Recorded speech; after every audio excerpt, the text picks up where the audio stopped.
दोस्तों, केंद्रीय जांच ब्यूरो यानी सीबीआई और प्रवर्तन निदेशालय यानी ईडी भारत की दो सबसे फेमस जांच एजेंसियां हैं जो वित्तीय अपराधों की जांच और रोकथाम के लिए जिम्मेदार हैं। हालांकि ये अपने नेचर में एक जैसी लग सकती हैं, लेकिन इन दोनों एजेंसियों के बीच कुछ जरूरी अंतर भी मौजूद है जिसके बारे में हमें जरूर मालूम होना चाहिए। इसीलिए इस वीडियो में हम सीबीआई और ईडी की भूमिकाओं, जिम्मेदारियों और उनके अधिकार क्षेत्र पर करीब से नजर डालेंगे। इसे आखिर तक देखने के बाद आप क्लियरली समझ जाएंगे कि ये एजेंसियां कैसे काम करती हैं और देश में कानून व्यवस्था बनाए रखने में किस तरह से अपनी भूमिका निभाती हैं।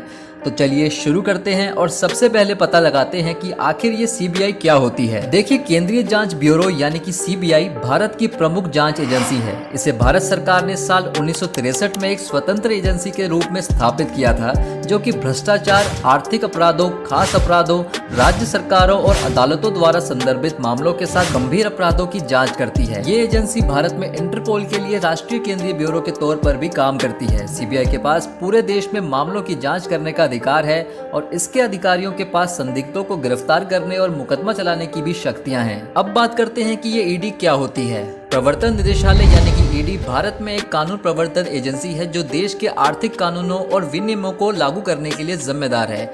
ये एक खास वित्तीय जांच एजेंसी है जो वित्त मंत्रालय, राजस्व विभाग के अधीन काम करती है। ईडी का प्राइमरी काम मनी लॉन्ड्रिंग, विदेशी मुद्रा उल्लंघन और दूसरे वित्तीय अपराधों से संबंधित मामलों की जांच और मुकदमा चलाना है। एजेंसी के पास धन शोधन निवारण अधिनियम, prevention of money laundering act और विदेशी मुद्रा प्रबंधन अधिनियम के प्रावधानों के तहत तलाशी, बरामदगी और गिरफ्तारी करने जैसी शक्तियां भी मौजूद हैं। आइए अब सीबीआई और ईडी के बीच कुछ की डिफरेंसेस के बारे में पता लगा लेते हैं। क्षेत्राधिकार की बात करें तो केंद्रीय जांच ब्यूरो यानी सीबीआई एक प्रमुख जांच एजेंसी है जो ministry of personnel public grievance और पेंशन मंत्रालय के तहत काम करती है।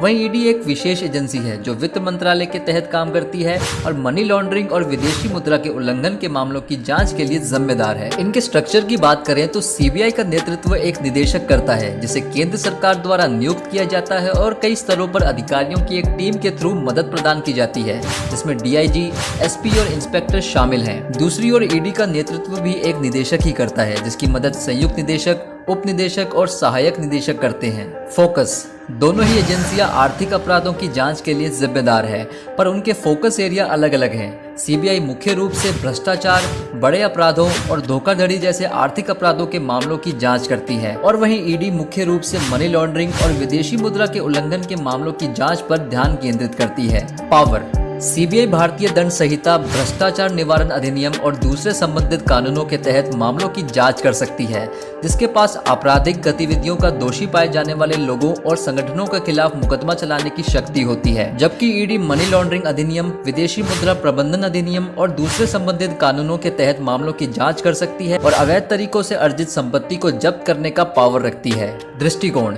जांच के लिए सीबीआई का दृष्टिकोण आमतौर पर अधिक पारंपरिक है और पारंपरिक तरीकों जैसे इंटरव्यू, निगरानी और फोरेंसिक के माध्यम से साक्ष्य एकत्र करने पर निर्भर करता है। सबूत इकट्ठा करने और गिरफ्तारी करने के लिए एजेंसी अक्सर स्थानीय कानून प्रवर्तन एजेंसियों के सहयोग पर निर्भर करती है। दूसरी ओर ईडी का दृष्टिकोण वित्तीय लेन देन पर अधिक केंद्रित है और इसमें अक्सर कई खातों और न्यायालयों में धन के प्रवाह का पता लगाना शामिल होता है। नियुक्तियां: सीबीआई पुलिस, राजस्व सेवा और अन्य सरकारी एजेंसियों सहित कई पृष्ठभूमि के अधिकारियों को नियुक्त करती है। एजेंसी अपने अधिकारियों को नियमित तौर पर ट्रेनिंग देती है और ये सुनिश्चित करती है कि उनके ऑफिसर नवीनतम जांच तकनीकों और कानूनी विकास के क्षेत्र में अप टू डेट रहे। दूसरी ओर ईडी मुख्य रूप से भारतीय राजस्व सेवा और अन्य वित्तीय पृष्ठभूमि के अधिकारियों को नियुक्त करता है और वित्तीय जांच में विशेषज्ञता विकसित करने पर ध्यान केंद्रित करता है। जांच का दायरा: सीबीआई के पास पूरे भारत में मामलों की जांच करने का अधिकार क्षेत्र है, जबकि ईडी का अधिकार सीमा पार या अंतर्राष्ट्रीय आयाम वाले आर्थिक अपराधों तक सीमित है। हालांकि ईडी विदेशी मुद्रा के उल्लंघन से संबंधित मामलों की भी जांच कर सकता है, भले ही वे भारत के अंदर ही क्यों ना हो। तो ये थे कुछ मुख्य अंतर सीबीआई और ईडी के बीच। हमें उम्मीद है कि इस वीडियो से आप इन दोनों के बीच के अंतर को समझ ही गए होंगे। आप सीबीआई और ईडी के बीच के अंतर को हमारे ब्लॉग अंतर्जानो.com पर भी पढ़ सकते हैं। पोस्ट की लिंक मैंने डिस्क्रिप्शन में दे दी है। बाकी हम आपसे मिलते हैं अंतर्जानो की किसी और खास वीडियो के साथ। तब तक के लिए बाय बाय।